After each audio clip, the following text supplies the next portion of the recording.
આપે પણ ગુજરાત સરકારનો આભાર માનું છું, કારણ તમને બધાને આ 1 વર્ષના 1.5 વર્ષના અનુભવમાં થઈ ગયું હશે કે ત્યાં કેવી રીતે જવું, કેવી રીતે રહેવું, અને કેટલાકને તો કડવા અનુભવો પણ થયા છે.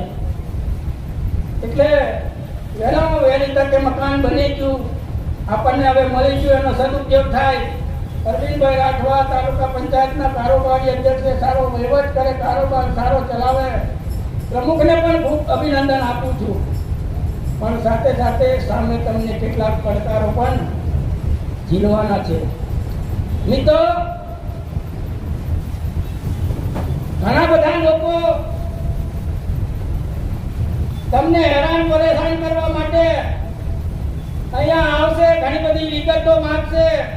વિના સંકોચે આપજો, કારણ કે ભારતીય જનતા પાર્ટીની સરકાર, ભૂપેન્દ્રભાઈ પટેલની સરકાર અને નરેન્દ્રભાઈ મોદી સાહેબની સરકાર હર હંમેશા છેવાડાના માનવીની ચિંતા કરીને છેવાડાના માનવીનો વિકાસ કેવી રીતે થાય એની પણ ચિંતા કરી છે.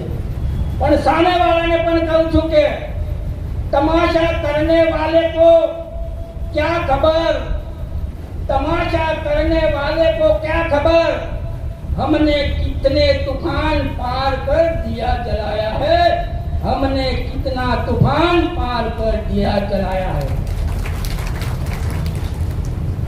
कोई પોતાના મગજમાં એ રાય રાખતો હોય કે 27માં અમે સત્તા હાસિલ કરીશું, સપનું જોવાનું બંધ કરી દેજો, હજી ઘણી વાર લાગશે. ભારતીય જનતા પાર્ટી લોકોના કામ માટે, લોકોના વિકાસ માટે, ગામડાઓના વિકાસ માટે કટિબદ્ધ છે. હું છેલ્લા 20 તારીખથી દિલ્હીની અંદર છું.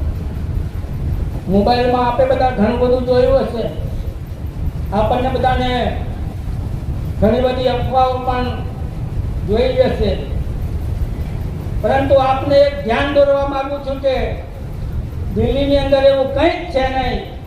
જે કંઈ થયું એની અંદર માત્ર 25% વિદ્યાર્થીઓ હતા, અને વિદ્યાર્થીઓના હિત માટે નરેન્દ્રભાઈ મોદી સાહેબની સરકારે આ પરીક્ષા પેનલમાં સુધારો કર્યો, અને જે કોઈ ગુનેગાર સાબિત થશે એને 10 કરોડ સુધીનો દંડ કરવામાં આવશે અને 10 વર્ષ સુધીની સજા કરવામાં આવશે.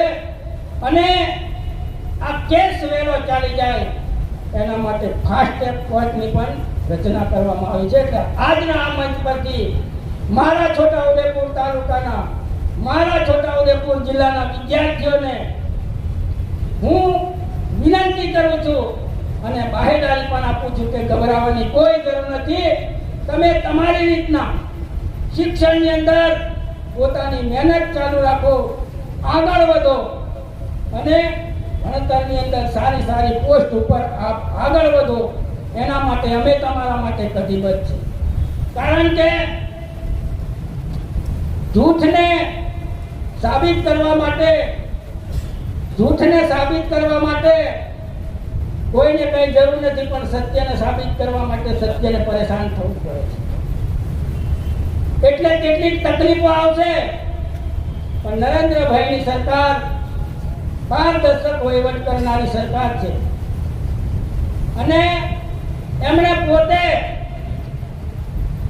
આદિવાસી વિસ્તારની અંદર જ્યારે શિક્ષણનું પ્રમાણ ઓછું હતું ત્યારે 2003 ની અંદર કવાંટ મુકામેથી નરેન્દ્રભાઈ મોદી સાહેબ જ્યારે ગુજરાતના મુખ્યમંત્રી હતા ત્યારે 2003 ની અંદર કવાંટ મુકામેથી દીકરીના પિતાને એવું કીધું કે મને શિક્ષામાં દીકરી આપો.